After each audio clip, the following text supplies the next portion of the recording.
Hello and welcome to the Vinyl Sanctuary. My name is Christian and I hope that you will join me in taking refuge in records. So I'm here today with part 10, the final part of my top 100 side 1 track 1 ranking series, and I can't believe that I've made it to the top of the mountain along with everybody else who's been playing along over these past few months at the time of recording, several months I should say. So just before I get into the top 10, a huge thank you to everybody who's been playing along. It's been an absolute pleasure, a wonderful trip. It's been great to see everybody's picks. It's been fantastic to correspond with everybody in the comments section on all the various videos in the series, and for me to have the opportunity to not only reconnect with old songs that people have chosen for their own top hundreds, but also to discover a lot of new tunes as well. So I'm delighted that I took the plunge and did the series. And yeah, the support has been amazing. So for anybody who's checking in now and they want to play along as well, right at the very end, you're more than welcome to do so. Or you might wish to go back and look through the videos that I've recorded at this point in time. So I will put links to parts 1 to 9 in the description box to this video that you're watching right now, so you can see the journey from 100 all the way up to now that we've got the top 10. So yeah, just quite surreal that I'm here really now, finally at this point of things. I wasn't sure when I'd get there, but I'm there now. So I will do my best to talk through these 10 picks. I mean, it goes without saying that with them being at the top of the pile as album openers on albums that I've got in my own vinyl collection, that these are incredibly important songs to me for one reason or another. And I know through corresponding with people on the channel that when they've been going through their own hundreds, that maybe it was perhaps more of a nostalgic, more of a personal journey than perhaps any of us were expecting. You know, it really is something when you start going through music that you love so much and whittling down, you know, literally an endless number of songs to only 100, and then going through the process of actually ranking them as well. But the fact that if they made it into the top 100 at all is testament to how much I love these songs, and I know that everybody else who's played along feels the same way. But these for me now really are my own top of the pile. So I really hope that you enjoy now what I'm about to show. Please do sit back and relax. Let's see how long I clock in at this time. These videos tend to be about an hour or so, but I'll just go with the flow and see how I'm getting on. It is the grand finale after all, so I'll just go where the vibe takes me. Okay then. So cheesy little pun to start us off today. Ayo, let's go. At number 10, I'm going to get right in there. An absolutely wonderful album from 1976, debut record, pop punk perfection. We've got the Ramones with Ramones, and the opener, of course, now coming in at number 10 is Blitzkrieg Bop. There we go. A great opener here for the top 10 to get us started today.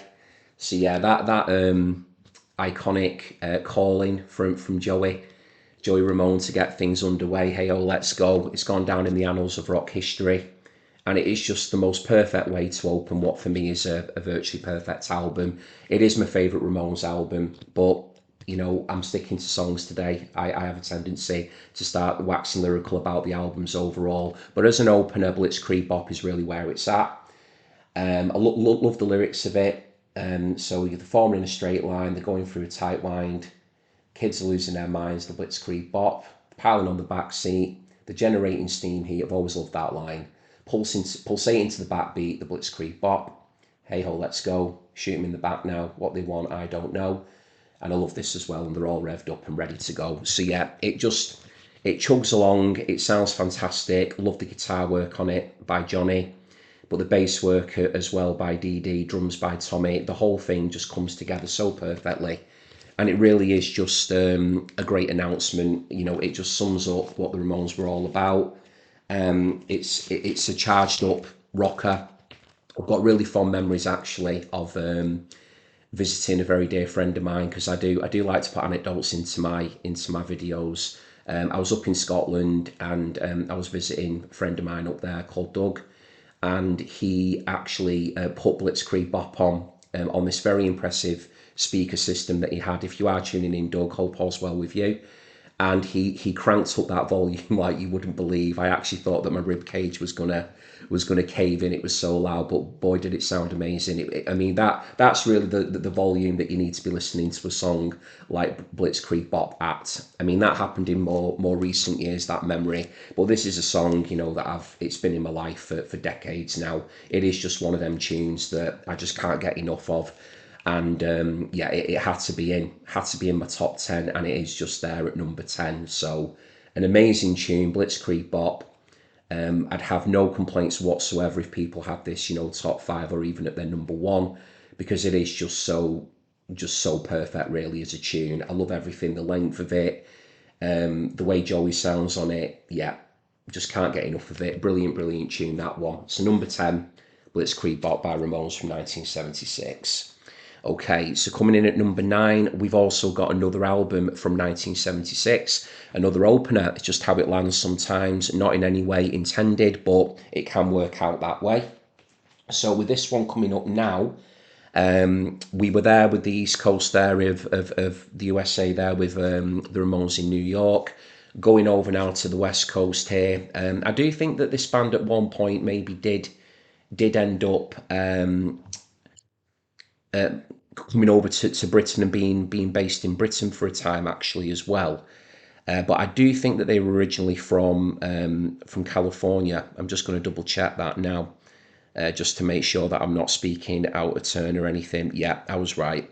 Should trust myself a bit more. Yeah, they were formed in San Francisco, these guys. Absolutely brilliant band. So this for me, this opener is I would say it's probably maybe my second favourite power pop song of all time. My favourite power pop song of all time is not an album opener. If it were, it would be In Like a Shot. Although that band did feature in this top 100 with a different tune. But I won't reveal that in case anybody wants to try and work it out. So yeah, this is just power pop perfection. Brilliant, brilliant album. A wonderful, wonderful opener. So I'm going to get right into it now. So coming in at number 9, we have got Shake Some Action by the Flaming Groovies, and the album is also called Shake Some Action. So if you're into your power pop and you've not heard the Flaming Groovies before, please do check out this record. It is a stunning power pop album. It takes a lot of influence from the sort of the British invasion as well, I would say. But Shake Some Action, if you're a power pop fan, is utterly essential. I cannot big up this song enough. I really can't. Everything from the beautiful jingly jangly guitar opener to the stomp of the bass on it, the drum work, the vocals. I love the energy of the song. Shake Some Action's what I need to help me make me bust out at full speed. It's just got such a crackle to it. Quite similar in that way to Blitzkrieg Bop, although it doesn't rock quite as hard. Although because it's got that more of a power pop element to it, whereas the Blitzkrieg Bop is much more, of a punky sort of element to that. But it is just an outstanding song, this one. It really, really is. One of Cyril Jordan's best ever, co-writes compositions. And the Flaming Groovies are a really interesting group because they started out in more of kind of like a bluesy sort of, dashes of psychedelia here and there in the earlier years, I would say. But then they really came to embrace a much more jingly jangly sort of poppy sound as well. They've done loads of covers throughout their career. But Shake Some Action is an original of theirs, and for me it is definitely their best original composition. But yeah, please do check these out if you don't know more about anything about them. So just a great photograph of the group there. You can see there they're really rocking, like I would say, quite a sort of a British invasion inspired attire there, because they did change quite a bit throughout the career, as I mentioned. The likes of Flamingo's a brilliant album. Teenage Head is utterly superb as well. I definitely recommend those by the Flaming Groovies. But if you just want some straight up power pop brilliance, then please do check out Shake Some Action. So yeah, I mean, why it was number 9, like I said, I'm a huge power pop fan. So it is a genre of rock music that I come back to so often. I find a lot of power pop very bittersweet, usually lyrically, very uplifting at times, but also dealing with quite weighty themes as well. But this one is more of an optimistic power popper, I would say. It's just got It's just got like a bit of almost like a little bit of a snarl to it in quite a muted way in some of the lyrics as well. I find it sounds quite assured of itself. It's not quite as maybe tentative lyrically as some power pop tunes can be. Doesn't sound quite as maybe yearning or longing or maybe even desperate as some power pop songs can be. This one is just really charged up, and there's a great part in it as well where the singer just lets out this like that sort of like big woo, and it just sounds brilliant every time I hear that. It really does just give me a bit of a buzz, that one. So number 9, Shake Some Action by the Flaming Groovies, another one from 1976. Great song that, and a lovely album to boot as well. There we go. That's just the cover art again for you to see. Okay, so we're coming in then at number 8.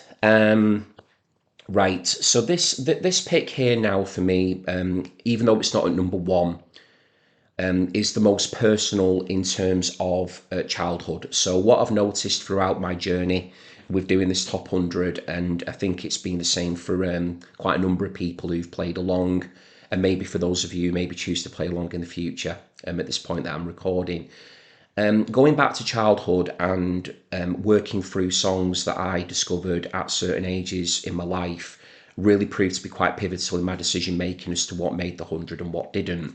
Now, this group here, this duo, are for me where it all started. This group, again, well, duo, should say musical duo. I've got memories of listening to them when I was extremely young, but according to all my family, it went back even further than that. I was listening to these two before apparently I could even speak. I was just stood for hours and hours, or maybe holding on to the side of the TV cabinet, where a very famous recording of a live concert that they performed at Central Park was on TV all day long through this VHS, and that thing must have been completely worn out. The way that my family tell it anyway, I've got 2 older sisters, older brother, got my mum and dad. My little sister's only a couple of years younger than me, so she would have been listening to it maybe not long. Well, she would have been listening to it when I got a little bit older, but I would have been listening to this, I think, as well before she was even born. So yeah, the way my family tell it is I would just be, bobbing along, looking at these two on screen, clearly trying to, mumble the words or sing something or make some kind of sound, and, my head just bobbing away. And the reason why it brings a lot of fondness and a lot of memories for my family in particular is because my hairstyle at the time was rather reminiscent of one of these performers, a big curly head and a rather large forehead as well. So I reckon most of you will probably be guessing now which musical duo I'm talking about. So yeah, this is where it all starts for me, and they're a group that, although there's those memories of me, being told that I was watching that Central Park concert, which was recorded in the early 80s. I was born in 1982. This group duo have stayed with me throughout my entire life. I have always loved their music. I will always continue to love it. And this is why these two had to be in, because this was my first musical love. This was my first crush, if you will. This was my first love of music. And then from there, the world just opened up. So I was clearly getting into music at a very, very young age, according to my family. There's even photographs of me in existence when I was a toddler, literally stood by or near to turntables and, record shelving and everything. So it's clearly just been there. I got bit by the bug maybe from birth. I don't know. Probably the same with a lot of you, isn't it? So anyway, enough rambling about that one. Let's get into it. So coming in then at number 8, we have got Sounds of Silence. That's the song, of course, by Simon and Garfunkel. So there's my hairdo there from when I was a wee baba. There we go. I look like Art Garfunkel, according to all the family. Wish I could sing like him. Sadly, I can't. Not even close. One of my favourite singers ever. And of course, got Paul Simon here as well. So yeah, Sounds of Silence. That's how it's also listed on here as well. Track 1. So this is the electric version of the song. It had appeared previously as The Sound of Silence on the Wednesday Morning 3 a.m. album that had come out prior. So this came out in 1966, this record.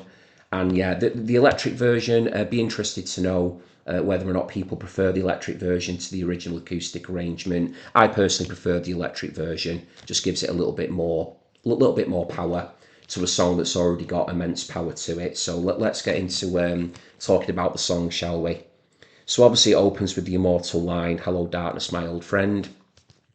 Come to talk with you again." So for me, lyrically, this is one of Paul Simon's finest achievements, and that is saying something, because I really do feel that Paul Simon as a lyricist is up there with the all-time greats, you know, the likes of Bob Dylan, etc., you know, Leonard Cohen. There's plenty of other amazing lyricists. Can think of Joni Mitchell. He's up there with all of those for me. Lyrically, I've always felt that you know, it is a song about an inability to communicate, alienation, despair. So it's a very weighty song. You know, a protest song in many respects. You know, it's almost like a bit of a breakdown in society of how people interact with one another. Certainly as well when in the lyrics, you know, he sings about neon gods. You know, who is it that we're actually looking up to in the world? Who is it that we're paying tribute to, and who is it that we're almost saving our communication for? So that's what I've always taken away from it. My favourite part in the whole song vocally is the section where it comes in and it's, you know, the singing together. I mean, that harmonies are beautiful, of course. Simon and Garfunkel, gorgeous harmonies. Only, I would say, the Byrds perhaps trump them, and that's only my opinion on when it comes to how heavenly harmonies can sound. But yeah, the lyric where it comes in and, you know, the words and the prophets written on the subway walls and the tenement halls. There's this bit where Art is singing that line about the subway walls, and there's like a break in his voice that just sounds so incredible, like the emotion pouring through it. And that's like always been my favorite part of the song. It's just the way his voice just slightly cracks a little bit. It does to me. There's like almost a bit of a shift in volume when he's nearing, you know, the end of the song, because that line comes in right towards the end of the track, and it just always hit me just how he sounds so powerful on the subway walls line in particular, just the way that he conveys it. But all the way through, the singing is just beautiful by the pair of them. It's got that gorgeous chiming guitar riff at the start, so simple but yet so perfect, the way that most riffs in music are. Usually the more simple the better. Very, very emotive, very memorable. An anthem for the ages, really, and, you know, an absolutely beautiful song. So yeah, my first love of music, you know, my first foray into this world that has obsessed me, and, you know, that I've been obsessed with, and has given me so much joy over the years, over the decades, my entire life. It all started with these two. So thank you, Simon and Garfunkel, for showing me the way from an extremely young age and opening me up to a world that I will never ever turn away from. You know, music has always been there for me, as I know it will be for so many of you out there, through the good times and the bad. I always turn to music. Very healing, very spiritual, and very, very memorable. And some of the greatest moments of my life with friends, with family, music's always been the root of it. So thank you to my family for allowing me and indulging me to be obsessed with that group as much as I was, because like I say, the way they tell it, they all they all pretty much didn't have a choice. I don't like to think that maybe I started crying or anything if they ever tried to turn Simon and Garfunkel off, but yeah, from what I'm told, I was a hardcore fan. So there we go. Right, so that's that anecdote taken care of anyway. Okay, so that's my most personal pick of the 100. Okay, so moving on then to number 7. We have got, I've just mentioned him actually, lyrical genius, arguably the greatest lyricist of all time. So this came out in 1965. A load of amazing openers to his albums, but this one won for me pretty quickly, just a case of where it was going to get ranked in the top 100. So coming in now then, just obviously had Simon and Garfunkel there, so we're staying in the 60s for a little bit longer. We've got the awesome Highway 61 Revisited by the one and only Bob Dylan. And the opening track, of course, is Like a Rolling Stone. What a song. What a song. So, full disclosure, not that it matters because I'm not talking about albums today, but Highway 61 Revisited is not my favourite Bob Dylan album, but Like a Rolling Stone is by far my favourite Bob Dylan opening track on a studio album. It's just, yeah, plain in on that one. So, yes, where do I start with Like a Rolling Stone?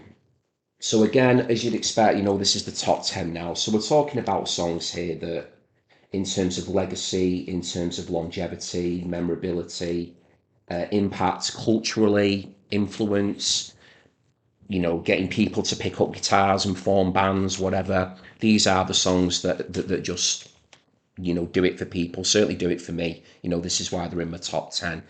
So I've always just loved that opening Hammond organ riff, just the start of it, just that chord, the way it's pressed down, which I believe was played by Al Cooper, who was, well, he went on to found Blood, Sweat and Tears. Got a couple of their albums in my collection, but I think at the time he was like quite a rookie session musician, and he just happened to come up with like this really perfect riff on the Hammond organ, which I think just gives the vitality and the memorability to Like a Rolling Stone from a musical point of view. I just can't think of this song without that organ on it. I just can't. It'd still be a wonderful song, but I just think the organ really makes it. Similar in a way with, a song like A White Shade of Pale, for instance, where you can't envisage that song without, Matthew Fisher's organ line on it. So I think Al Cooper's like the sort of the secret weapon, like the hero maybe on this to an extent.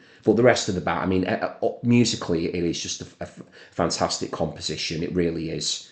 And lyrically, what I've always loved about this one with Dylan is, to me anyway, the way that I interpret it is it feels quite. Is it angry? Is Dylan angry? He's certainly been quite preachy, but not in I don't feel like it's in a condescending way.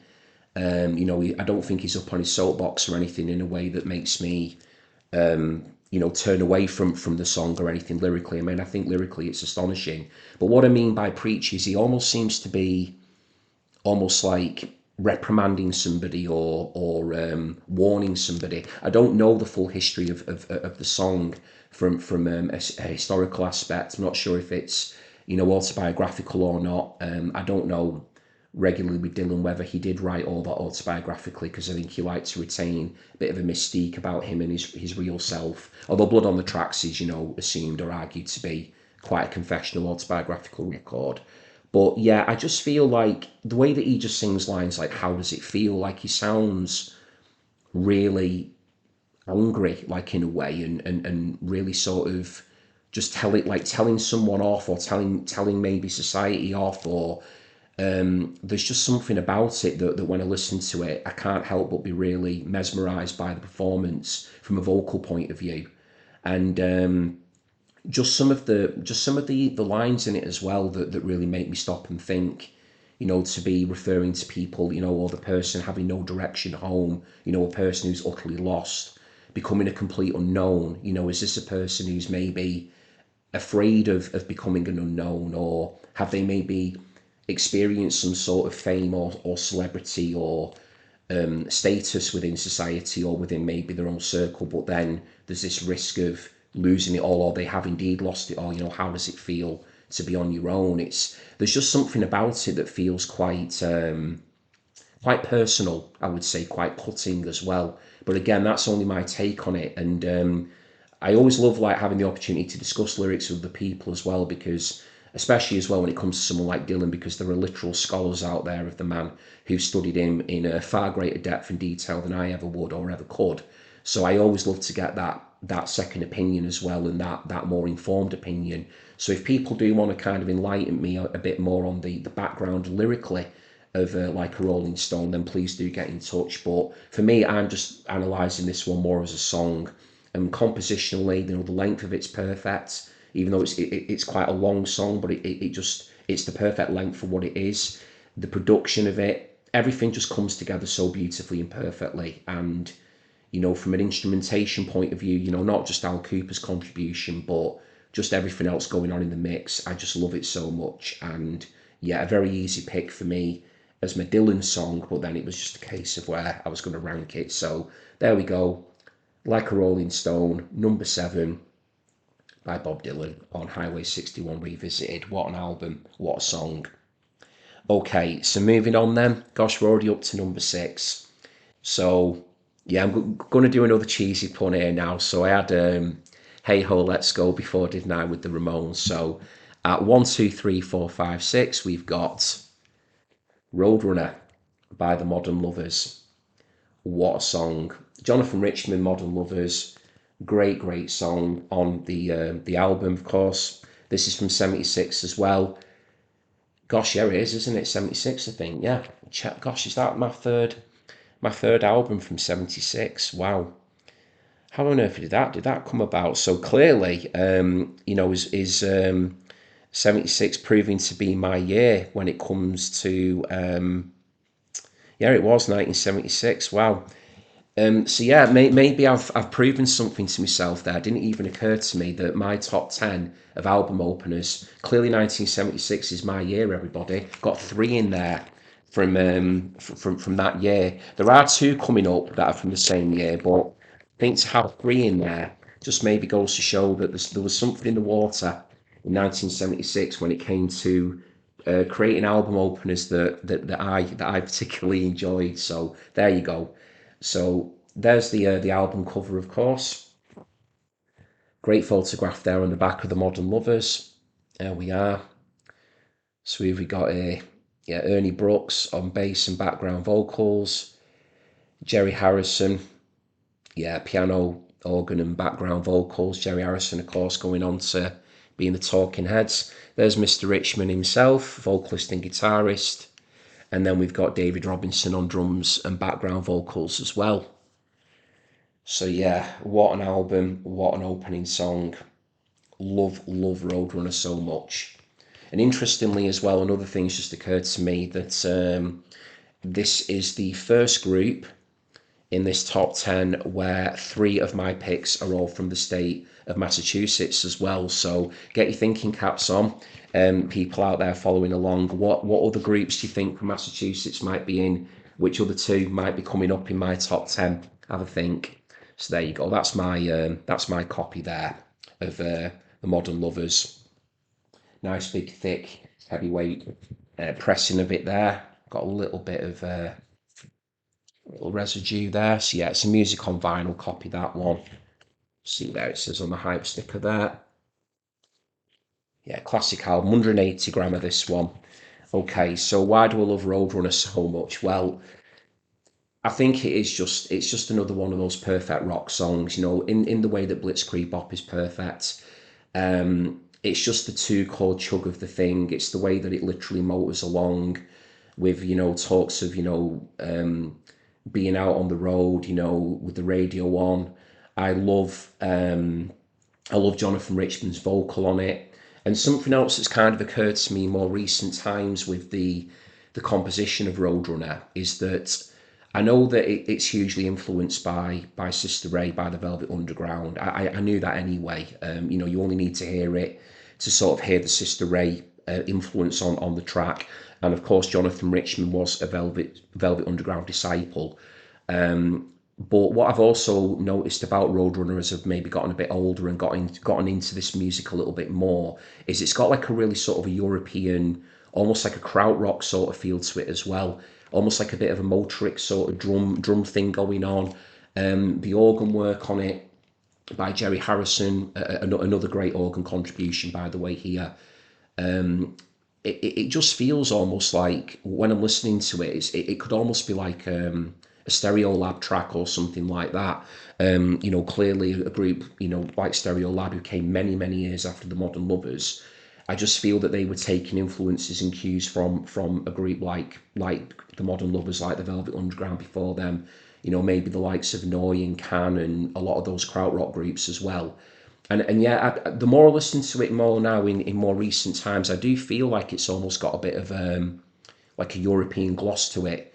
rhythmically and sonically, and I just love that about it. I always just used to think it was maybe this classic sort of 1-2 chord sort of like proto punk classic type thing, but I think it's a lot deeper than that. Is it proto punk? Arguably, I think it probably is, because I do think it was actually written a good few years before it actually came out. 76. I think he'd written it a few years beforehand, actually a couple of years beforehand. But it just sounds like it just still sounds so fresh and dynamic even now, which I think is one of the biggest assets of the track. I mean, it's been done to death, hasn't it? It's been covered by so many people. Off the top of my head alone, I'm pretty sure the Pistols did a version of it. Wire have done a version of it. It's just one of those songs that I think once you hear it, I think it's a song that you kind of wish you'd written it. It's just so simple. It's got the memorability of the radio on refrain.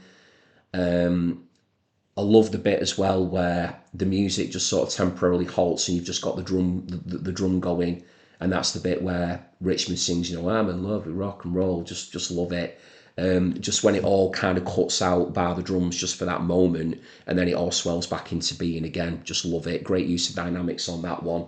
So yeah, Roadrunner by the Modern Lovers. What a song.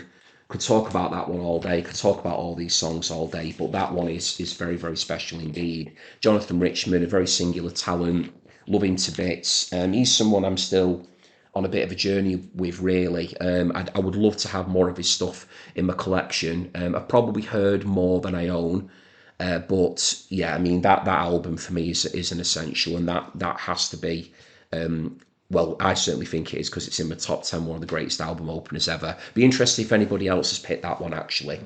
Okay, so we're now at number 5 in my top 10. So I'll just mention now at this point, not sure how long I've clocked in at the moment, but if you're still with me here and you're enjoying what I'm doing and what I'm showing today, I just want to say thank you so much for being here. Really, really appreciate it. Your time, your support, your patience, waiting for these parts to land when I've had time to record them has been hugely valued by me. I never take it for granted. Sometimes, as you know, life can get in the way with things and, best laid plans and all that. But I just feel great now that I'm here finally recording the final part of what's been a huge series for me. Definitely my biggest to date. So yeah, just want to say thank you, and I do hope that you're enjoying what I'm showing. Don't forget to get in those comments and let me know what you think of my picks and share yours as well. Okay, so let's kick on then with number 5. So very, very interesting song, this one. Took me years to actually find out or do the research to work out what the lyrics were actually about, because I just used to think it was just the most bizarre, surreal set of lyrics I'd heard. But it's just it was an indie floor filler back in the day at the club that I used to frequent every single week. It's just a song that I adore so much on another near perfect album. So coming up next, we have got Debaser by Pixies, and the album is Doolittle. Debaser coming in at number 5. So this one did flip-flop a little bit.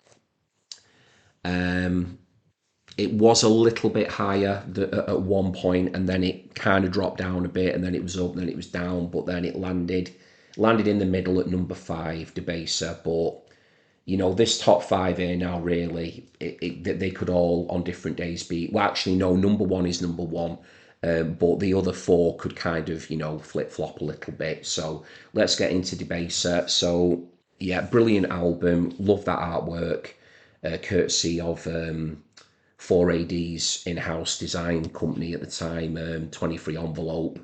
I do think at this point now, I think Nigel Grayson was involved as well at this point with Vaughan Oliver. So they were in charge of 23 Envelope. So yeah, this is on 4AD, Ivor Watts Russell's his label. Great label, got a lot of 4AD stuff in my collection. For many, this is Pixies' best album. For me, it's like, yeah, Pixies, I love Surfer Rosa as well, but yeah, I think this is the fave.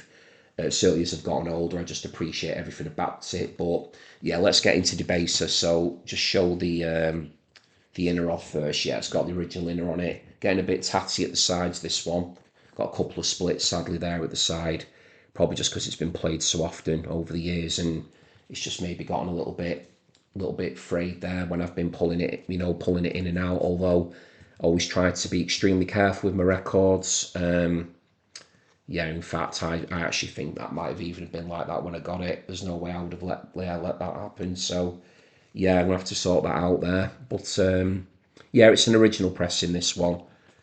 They're only like sort of small little dents in it, but I like everything to be as perfect as I possibly can. I regularly keep my records clean and tidy as well. So that's the inner, and then there's that iconic artwork again. There we go.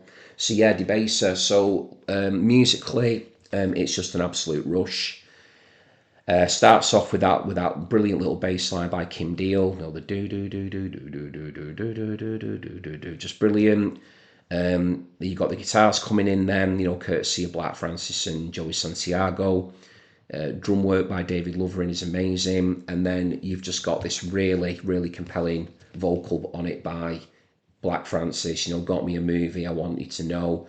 Slicing up eyeballs, I want you to know. So yeah, lyrically, the whole song is in reference to the late 1920s surrealist film Un Chien Andalou, which translates as an Andalusian dog, and that was a film created by Luis Buñuel and Salvador Dali. So it is. I have watched it once. I watched it many, many years ago. I think it was about 20 minutes long or something. Very, very surreal, very bizarre, as you'd expect with Dali kind of. I think he co-wrote it, and Buñuel being the filmmaker. All the visuals of it. But yeah, the whole song, about debasing, going on about eyeballs and girl, you're so groovy, I want you to know. Don't know about you, but I am Un Chien Andalusia. So it even declares quite proudly throughout the song as well the name of the film. So yeah, it's a surrealist song in celebration of a surrealist film. So, but the music just rocks. Got this brilliant like do do do do do do do do do do do. Guitar's just chugging along, complementing that bass work beautifully by Kim Deal. Great outro on it as well. Love that outro on it. It doesn't go on too long, but it's just like this really perfect closing piece to the actual track. The lyrics just end, and yeah, that outro is just so good. Now I think about it. I mean, I've heard this song a billion times, but yeah, it's just one that we just used to love getting up to, dancing to, me and my mates at the old indie club that we used to go to, and we'd be mithering to get this put on. Usually we'd be asking for it way too early in the evening. It was one that had to be on, at a certain time of night when the floor was full and, everybody had a few drinks and stuff, and yeah, just jumping up around, Paul going away to Debaser, just great memories that of listening to that song, and yeah, just Pixies at their brilliant best, that one. Debaser, great track. So please do check out Debaser. Check out all these songs, please, today. I always call for people to check out my picks, but, sure, some of you watching will know all these songs anyway, but if there's any out there, and anybody watching that maybe don't know these songs all that well or have never heard them, then please do check them out. And if you do, let me know what you think of them. So I know that maybe they're not the most varied in terms of different genres today, but these are here because this is the type of music that I gravitate towards more often than not. Okay, so let's get into number 4 then. So we've had 2 groups there from Massachusetts. We've had the Modern Lovers, and then we had Pixies. So here's the third and final group from that amazing state that's given us so much incredible music over the years. It's coming in at number 4. We have got slacker indie rock par excellence. One of my absolute all-time favourite guitar solos in this thing. The solo is just an absolute delight. Love it so much. This is a sludgy track. It sounds very, very laconic. The vocal delivery on it is almost like anti-singing, in that he's almost just kind of singing it. He sounds like he's just rolled out of bed and decided to strap a guitar on and just write one of the great songs ever, pretty much, which I just admire the sheer audacity and talent of that. But what a song. So coming in at number 4, we've got Dinosaur Jr. with Freak Scene. That's the track, and the album is Bug. And this came out in 1988. So we've just had Pixies coming out there with Doolittle in 89. We have got this one here from 1988. So there's a good healthy smattering of late 80s music in this top 10 as well. Although we had that three from 76, didn't we? Okay, so yeah, Freak Scene. What a song. Where do we start with it? Well, I've already mentioned that guitar solo, just a plain inner on that one. Um, Jay Mascis, what a talent! He's so he just he is he's a bit of he's just a bit of a mystery. That guy, he's like a total enigma to me. Jay Mascis, he's like he just comes across to me as like the most unassuming and the most unwilling rock star who's pretty much ever lived. Like I really just don't think he cares all that much about being so not being influential. Shouldn't say that. I'm sure he cares about that, but he just seems to be so not bothered about a lot of the trappings that come with being someone as lauded as him, critically in that. And I just love that about him. I really do love that about him. That there's just no airs about him, seemingly. I think he may not be maybe the easiest person to work with, just from watching documentaries and kind of reading a lot on him, and maybe opinions of him working with him may vary, but as a talent and as an actual creator of music and lyrics, and just how he goes about doing what he does, I just think for the genre that he inhabits, I just think he's so good. Well, I know he's so good. I mean, he's just amazing. Great guitarist as well. I mean, a bit of a wizard on the guitar, really. A bit of an alt rock, maybe a thinking person's guitar hero. Somebody who, he might not be getting in there on these lists, in the top five, with people, all the usual suspects, Van Halen and Hendrix and Page and Beck and stuff, who were all exceptional players, very different. But Mascis is just up there as, he's like flying the flag for the for that alt rock brigade. Really, he's just amazing as a player. And that solo on this, it just sounds so. It just rips through, like when you turn it up, and the way it just comes in. There's the tone of it. It just rips through like really, really, like almost like kind of a bit piercing, but just can't get enough of it. Just brilliant. It's like this little bit like do na na na na, like really melodic as well, but just does the job. And his lyrics, he's just like seen enough to why you seen too much to try you. Going on about there's always weirdness why, and it's like this weirdness grows between us, and Freak Scene. He's talking about almost like whatever kind of world these guys inhabit, or whoever he's singing to, or about, they're clearly living in some alternative kind of a lifestyle, I think. And yeah, there's like a really tender line in there as well where he sings about don't let me fuck up, will you? Because you know, if he needs a friend, it's still you. I'm kind of paraphrasing as I do off the top of my head, and I always get lyrics wrong when I'm speaking on camera. I'm terrible at that now. I think I'm doubting myself too much. Yeah, because he sings like when I need a friend, it's still you. So he's reaching out as well. In this sort of situation that if things were to ever go wrong, or if he was ever to take a detour of some kind, or maybe things were not going to work out, that he's asking this person to be there for him. And he even laments as well in the lyrics as well, what a mess. So he's certainly singing about something, I think, that is personal. Something's happened, and maybe he's just looking for a way out of it. Can't really make head and tail of it. And I think the music really reflects that. So if anybody else has got any kind of lyrical contributions to the interpretation of Freak Scene, that was just me kind of waffling in the moment there about that one. Do let me know. But I've just always loved his delivery on it as well. It just sounds a bit sludgy musically as well, a bit very distorted. Great one to turn up loud. There's like this kind of really strange production on it as well, where it kind of sounds live. It sounds quite organic. But there's like a real power underpinning it as well. The drums on it as well by Murph. Should mention the drum work. Brilliant drumming by Murph. Lou Barlow, brilliant bass work as well. That's really kind of buried deep in, buried in the mix, but you can pick it out and just listen to these lovely parts that they're playing. But for me, this one, it's all about Jay. You know, the music in terms of the guitar and the vocals, it's just amazing. So please do check out Freak Scene by Dinosaur Jr. Essential alt rock, that one. Great stuff.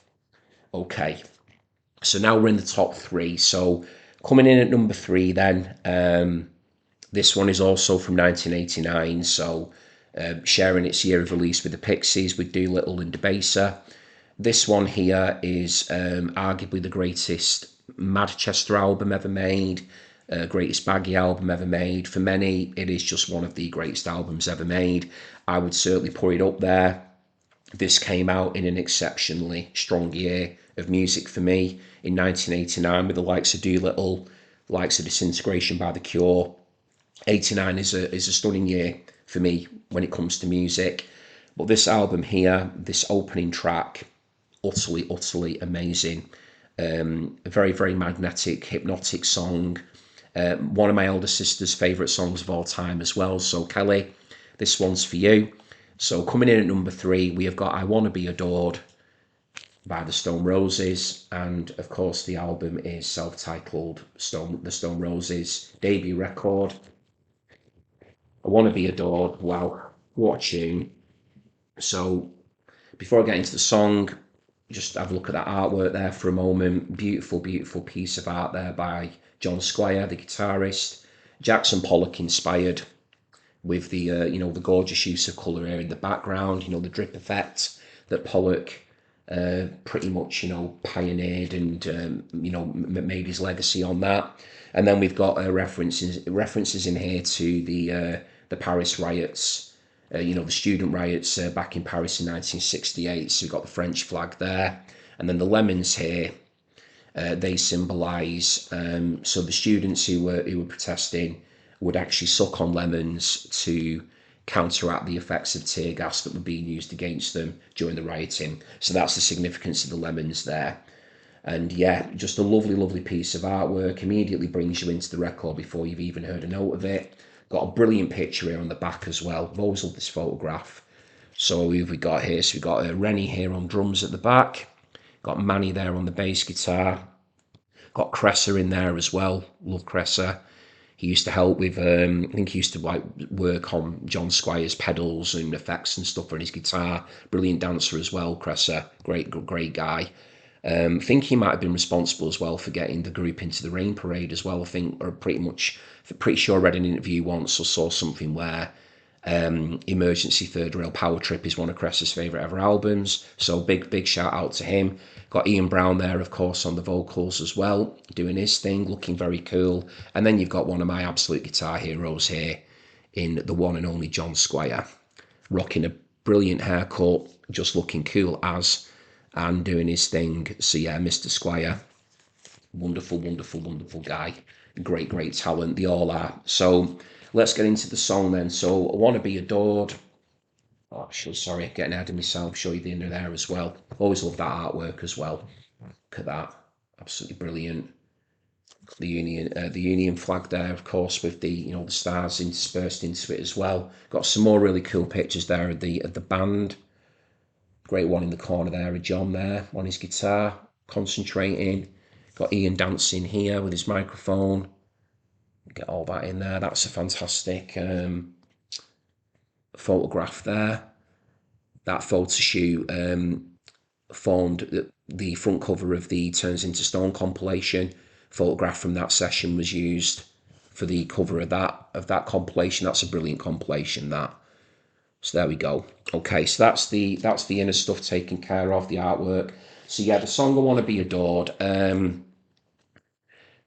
So it's very interesting in a lot of ways for me, because I Want to Be Adored is one of the earlier Stone Roses tracks. So this was a song that was written way back when they'd released, when the Garage Flower album came out. And the Stone Roses in their earlier days were a very, very different animal to what they became known to be.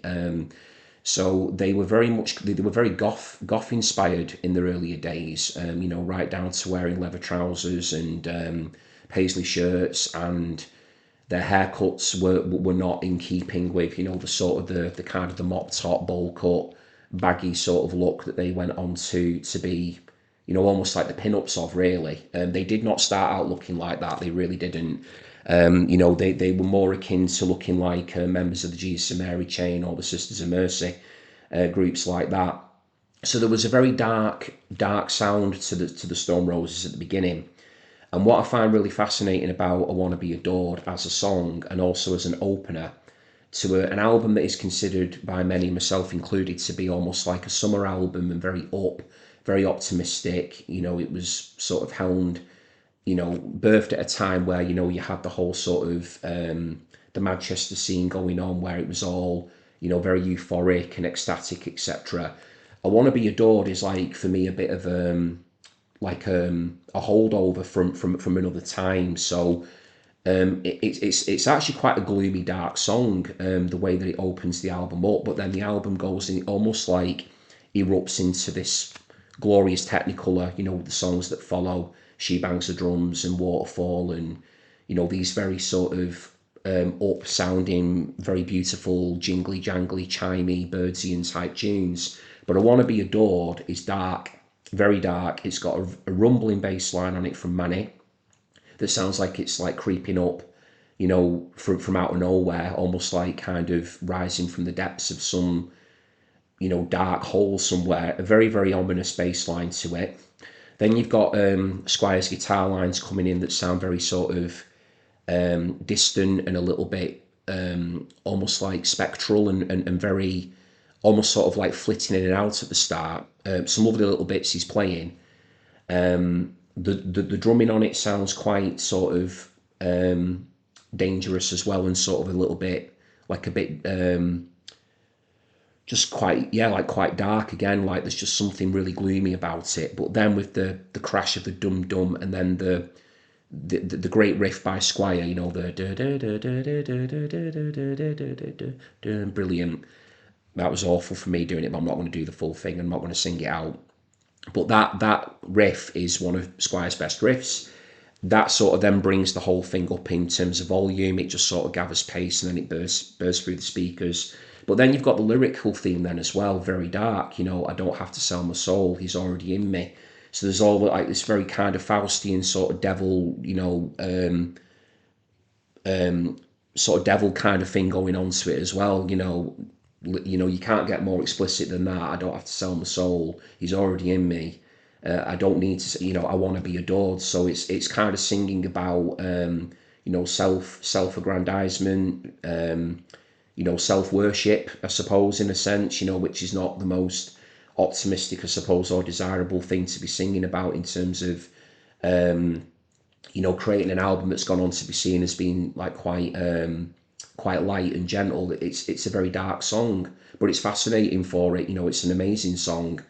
And there's not much going on lyrically, but it's very impactful. I mean, even later on when Ian Brown's imploring like you adore me over and over again, singing this mantra, I wanna be adored, I've got to be adored. So it's like got a real sense of well, it's certainly self-promoting, but it's just got like a real darkness to it as well. So that for me is one of the reasons why I think as an opener it works so effectively, because on the album itself, it certainly does not stay in that dark lane. It really does then erupt, as I mentioned earlier, into all these different colours and just goes in all these other places. But I think it was a very wise decision by the band to bring I Want to Be Adored over from maybe that earlier, darker period and redo it slightly. I mean, it's pretty much the same arrangement from the original version, but just almost like updating it a little bit. And this is the one actually as well, which appears on the album, is one of their earlier songs as well, which, they redid, and they did an amazing jangle job on that one.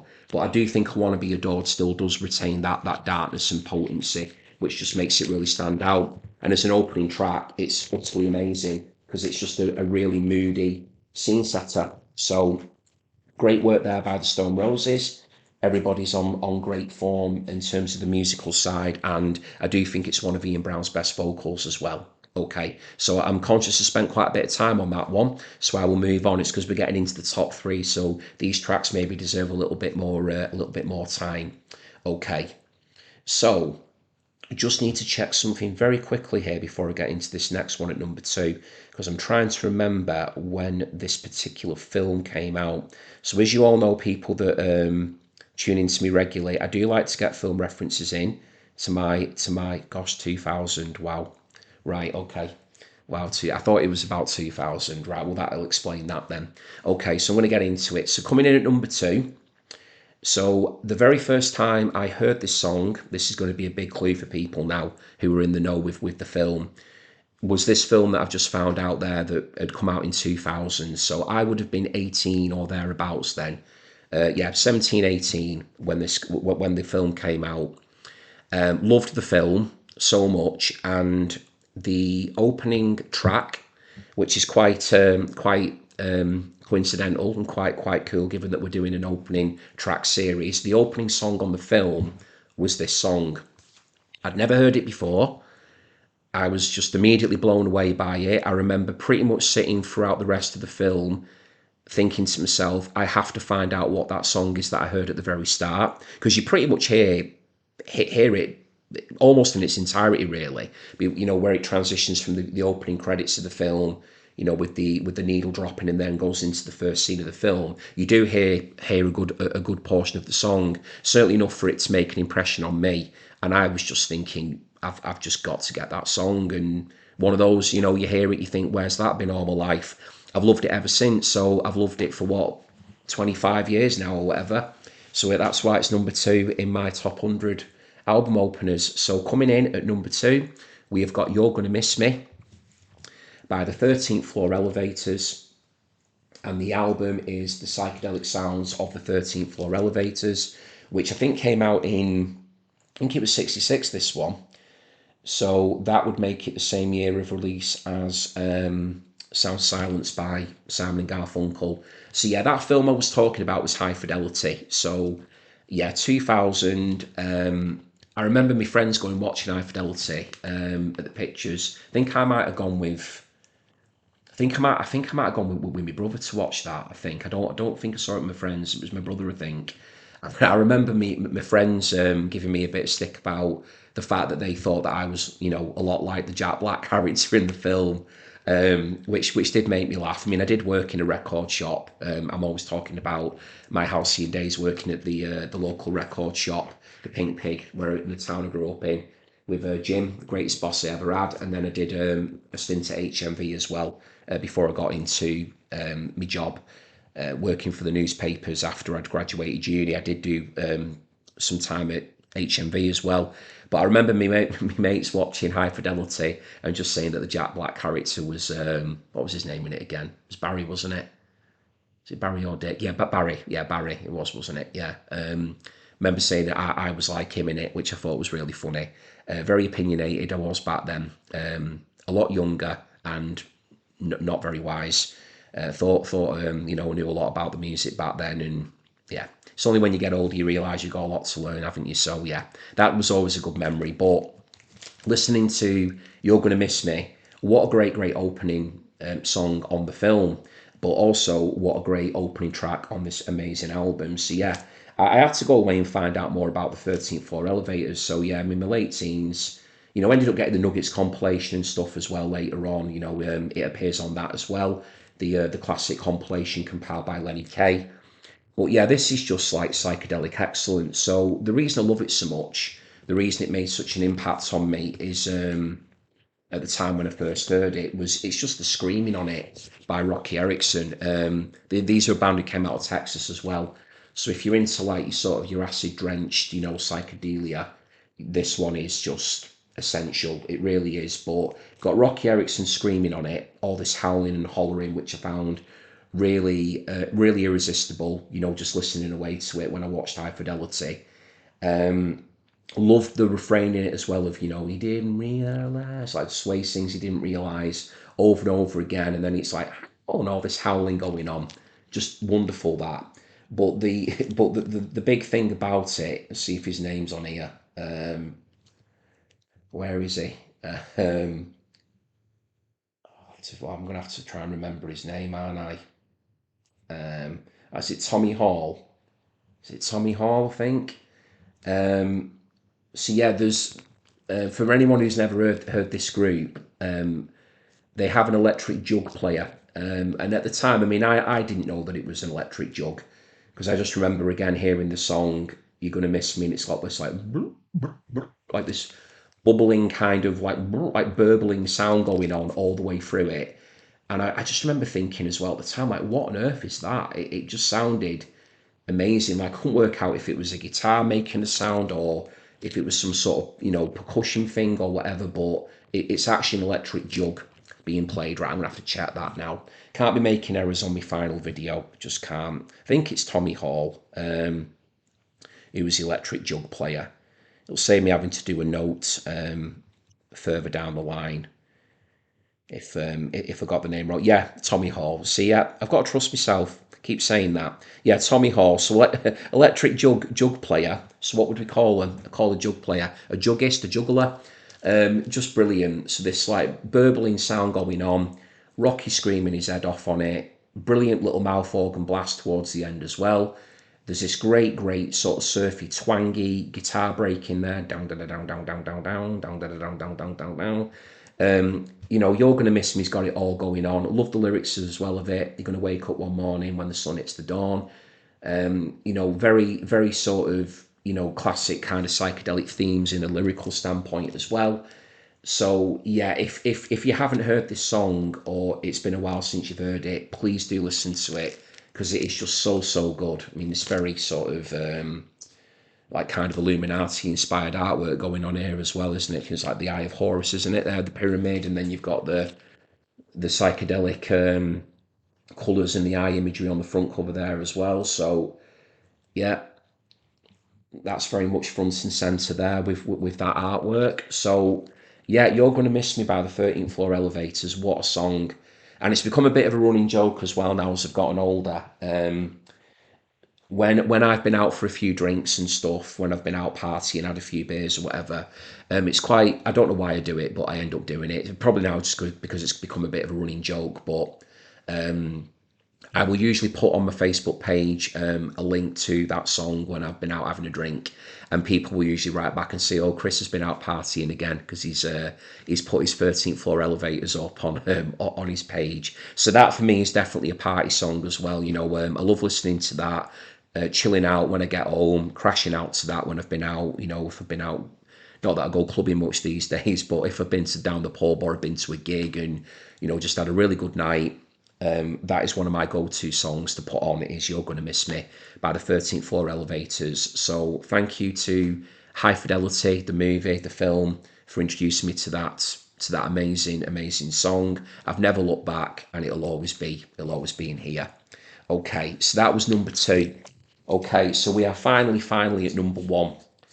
We've reached the peak. Right, so, right, where do we even go with it? Right, number 1. Okay, so it's my third favourite song of all time. So that's a start of any song ever. Just out of interest, my top 2 favourite songs of all time are actually track 2s. So, with one of them at number 2 being She Bangs the Drums. So that is my second favourite song ever. Behind a Design for Life by Manic Street Preachers, which was also track 2 on its album. So that's my favourite song ever. This is my third.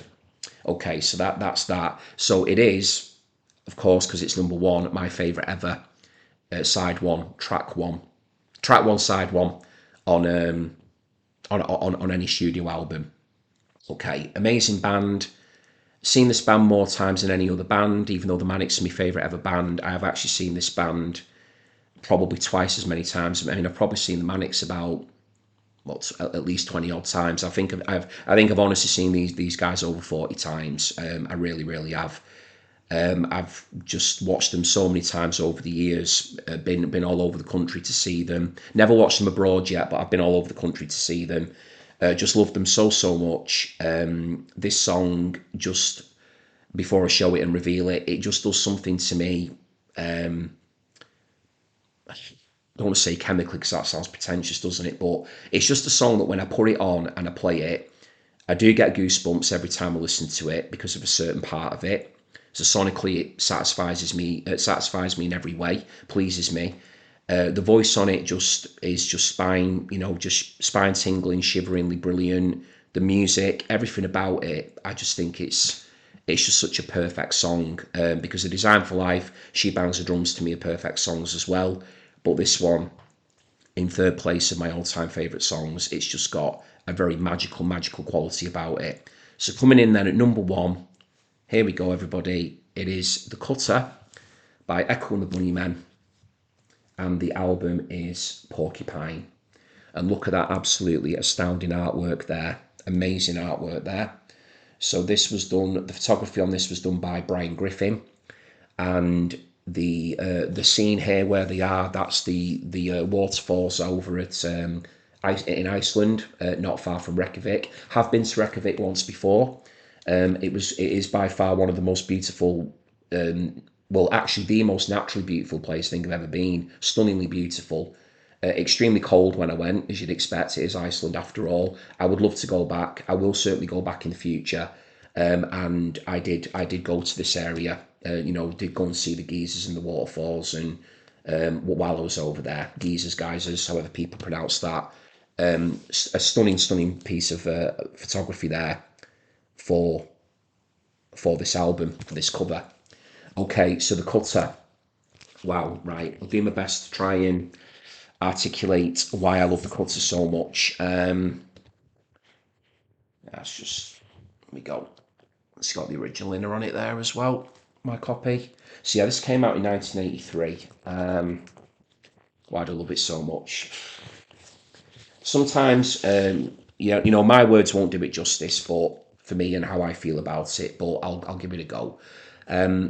Even from the very, just the opening notes of it, that Eastern sort of flavoured riff. Just always love that. Then you get this amazing bass line coming in from Les Patterson. This doom doom doom doom doom doom doom doom doom doom doom doom. Love the bass work on it, all the way through. The vibe of it. Pete DeFreitas' drumming on it is amazing. Brilliant decisions that he makes on the kit. Doesn't overplay, but just plays for the song. So every component musically just satisfies me. Ian McCulloch just sounds just completely, utterly immense on it. One of my favourite ever singers, Ian McCulloch. The lyrics, very bizarre, very strange. I mean, who is the cutter? Who is he singing about? Couldn't cut the mustard. Always brings a smile to my face just because of the sheer unexpectancy of it, and just the fact that it works so brilliantly in the song. Spare as the cutter, couldn't cut the mustard. Just brilliant. Conquering myself until I see another hurdle approaching. Say we can, say we will, not just another drop in the ocean. Now, when he first sings the second time that bit with the drop in the ocean, this is the bit that gets me every time I hear the song. There's like this kind of change up in the drum part by DeFreitas, like duh, duh, duh, duh, and then we just get this unbelievable swelling of instrumentation. Like there's horns coming into the mix. There's this brilliant piano part. It's just this ding, ding, ding, like very simple piano notes. But every single time that part kicks into the song, I just get this incredible feeling of listening to it. It's like a literal rush for me. I don't know what it is I'm feeling, whether it's euphoria, whether it's just pure joy. There's just something about that music that it just gets me. It really does, just in the same way, Design for Life gets me and She Bangs the Drums gets me. There's something in that mix of The Cutter, something about that, the way that it's performed, the way that it's been executed, played, that just gets me. And that's probably the best definition I can give of why this song is my number one. Sometimes with songs, and I'm sure it'll be the case with everybody playing along here at your number one, there will just be something about it that's maybe not quite the easiest thing to put your finger on, but you just know, you just feel it. You feel something in here that just almost cements why you love music as much as you do, and why all of us here are committed to being in this world where we just can't get enough of the sounds and songs that we listen to. And The Cutter for me is just one of those songs. I don't care how many times I hear it, I just know that I will always be there for it, in every way. And From a vocal point of view, every time I've heard McCulloch sing it live, he sounds incredible. Will Sargent's guitar parts on it, very very simple, just like kind of little guitar stabs during the verses. Who's on the seventh floor, brewing alternatives, what's in the bottom drawer, waiting for things to give, spare as the cutter. Just these like little noises and stuff by Will Sargent, utterly brilliant. But honestly, when those horns come in later on, and that piano part, and Ian McCulloch singing about by the worthy cross, will I still recoil when the dirt is off? Quite again, quite almost like religious imagery in some ways as well, like quite iconic in that regard. That the wording of it, will I still eat soil when the dirt is off, and yeah, quite unusual lyrically, and he uses his voice really well in the song as well. Ian McCulloch, like there's bits where he sings it a bit deeper, a little bit flatter, and then when he comes in and sings the lines again, he kind of changes his tone a little bit and goes a bit higher. And I absolutely love the part again where you just hear Pattinson's bass for a while on its own, dun, dun, dun, dun, dun, dun, dun, and then it says, "Watch the fingers close."